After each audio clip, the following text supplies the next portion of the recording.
Are you ready to ring in the dividends with a telecommunication giant that has a dividend yield north of 4.4% and a payout ratio less than 13? Well, if that's something that piques your interest, then keep watching in today's video because we'll talk about a company that gives you that exact opportunity in this week's edition of Dividend Stock of the Week. But with all that being said, let's dive into the content. What's up, friends? It's Kendall back here again for the 11th installment in our financial friendship. Thank you so much for coming back. I do value your time and I appreciate it. I know it's precious and I never want to waste it. Guys, I work very diligently to give you quick, concise, accurate information that should bring you some financial benefit. To show your appreciation, I ask for two simple things. One, please hit that like button, and if you want to help this channel out in the most substantial way possible, please hit that subscribe button. Guys, today we are going to be talking about a conglomerate in the telecommunications sector that has a dividend yield north of 4.4%, a PE ratio less than 13. They continue to make strides in 5G technology, and they even have piqued the interest of one of the greatest investors of all time. Now, if you haven't figured out what this week's dividend stock of the week is, either based on my hints or the title, it is Verizon Communications, ticker symbol VZ. Now guys, Verizon Communications was kind of founded in 1983 when the Department of Justice informed AT&T that they had to dissolve the Bell systems into 7 separate companies. Now, one of these companies was Bell Atlantic. Now, Bell Atlantic pretty much dominated the New England states for several years, and then they decided that they had bigger admirations and they wanted to expand even further. So in the year 2000, they decided to merge with a company called GTE and form Verizon Communications. Now guys, to date, there are only 3 of the original companies in that dissolvement of Bell systems that are left. 1 is AT&T, 2 is CenturyLink, and 3, of course, is Verizon.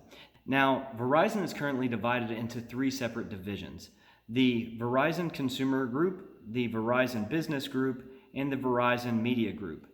Verizon's mobile network is the second largest mobile network in the United States, only trailing AT&T, and they provide service to over 120.9 million subscribers. Verizon Communications was the first to launch a 4G LTE network in December of 2010. They allow coverage to 99% of the United States population, and since the year 2000, they have invested $145 billion into perfecting their network. They have recently made strides in 5G technology and recently closed a multi-year $8.3 billion 5G deal with Ericsson.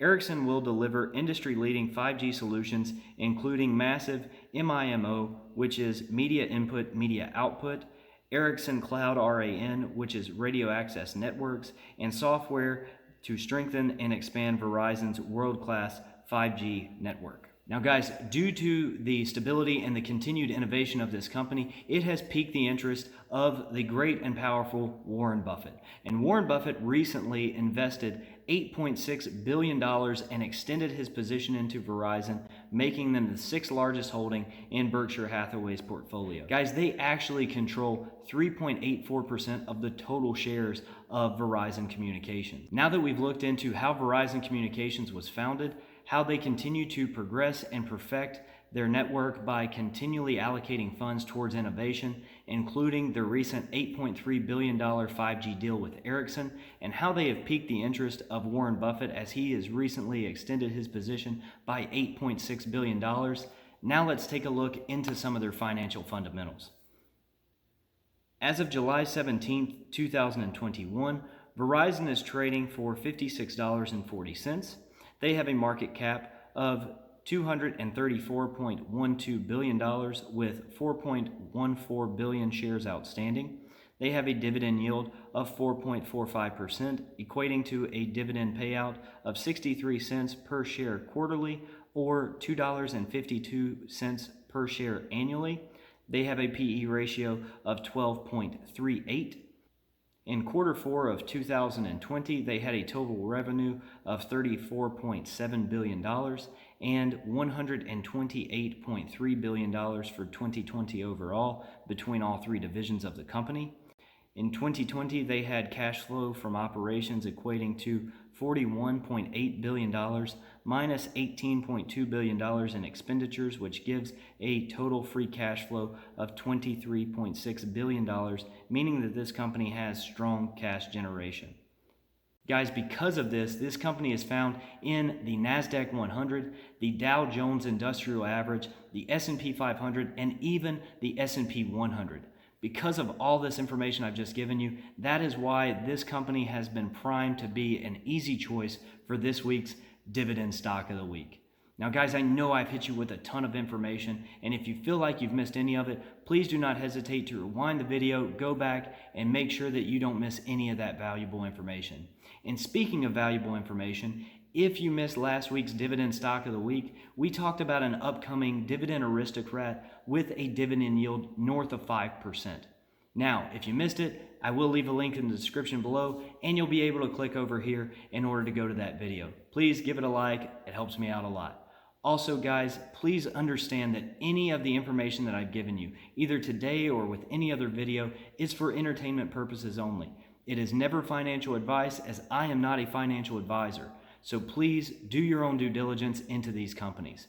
Always remember the motto of this channel: educate yourself, invest wisely, and be prosperous. I wish nothing but prosperity on every single one of you all. There are some links in the description below that might help you towards that a little bit, so give those a look as well. Guys, I always appreciate the time that you come and spend with me. If you have found value in the information provided in today's video, please hit that like button and hit that subscribe button. It greatly helps me out. Know that I never want to waste your time, and it is always precious, and I always appreciate it. And until next time, I'll miss you. I love you. Peace.